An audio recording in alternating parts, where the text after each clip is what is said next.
Next thing you're going to do is program your control. And this pretty much gets done in one step, right? You got your tree view. In this case, here's my MC2500, my main IR out, my main RS-232 out, all my different ports. And you simply drag and drop from your device library into the port that you want disconnected. Drag, drag, drag, drop, drop, drop, done, done, done. All right? At this point, once I have that all done, all right, I can go into flow test.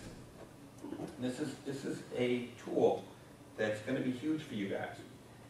Take my laptop and I connect it to the network that the MC2500 is connected to.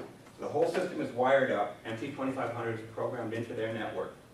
I hook this up into the network, whether hardwire or Wi-Fi, doesn't matter, right?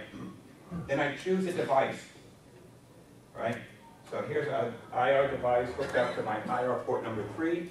It pulls up a list of all those commands. I hit power. The device turns off. I know I've got it wired right. I know the wiring works. I can do that also for all of the devices that are hooked up through my matrix switcher to a remote location.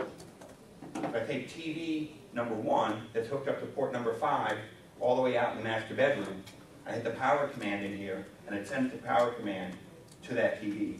So before I go anywhere else, I know two things. I know that my wiring works, and I know that I've programmed this correctly according to the wiring.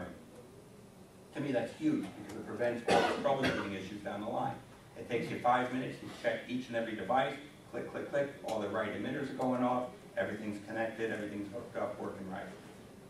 Isn't that big? All right. You guys are all like, well, whatever. This is huge, man. You take advantage of this, and then when you get to the end, if something doesn't work, you know it's not your wiring.